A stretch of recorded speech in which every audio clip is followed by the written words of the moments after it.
Some people seem to move seamlessly from one relationship to the next, while others just stop. They step off the ride, and weeks turn into years of being entirely on their own. We often assume they are waiting for the right person or healing from the wrong one, but looking closely at people who stay single for long periods reveals a completely different psychological pattern. Picture someone sitting alone at a coffee shop on a Sunday morning. They aren't looking at their phone, and they aren't scanning the room hoping to make eye contact. They are just drinking their coffee, entirely absorbed in the quiet. Most of us look at that and see solitude. We might even project a little loneliness onto them. But here's the strange part. It isn't that they have given up on connection. It's that their baseline for comfort has fundamentally shifted. For most people, a quiet, empty room feels like a void that needs to be filled with another presence. For someone who has been single by choice for a long time, that empty room is a carefully constructed ecosystem. Another person entering it isn't seen as a rescue from isolation. They are seen as a disruption to an environment that has finally been calibrated to perfect peace. And this is where it gets interesting.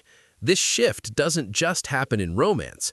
Watch how they navigate their daily lives. When they go grocery shopping, they don't buy things for a shared meal. They pick precisely what they crave, without compromise. When they plan a weekend, there is no negotiation about what to watch, where to drive, or whose family to visit. Every small choice is a direct reflection of their own internal rhythm.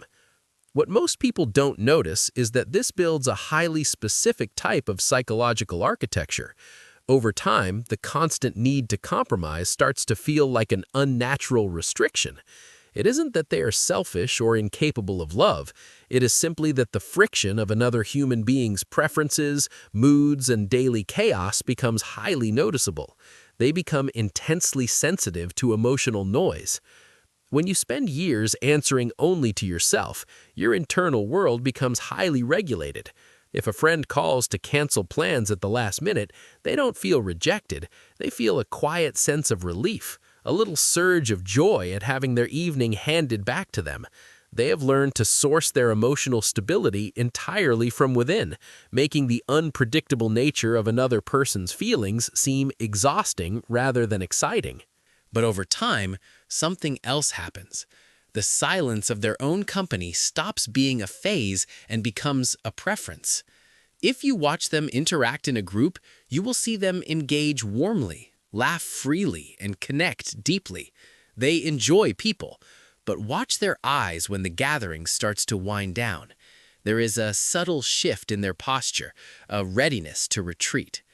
They aren't necessarily avoiding love.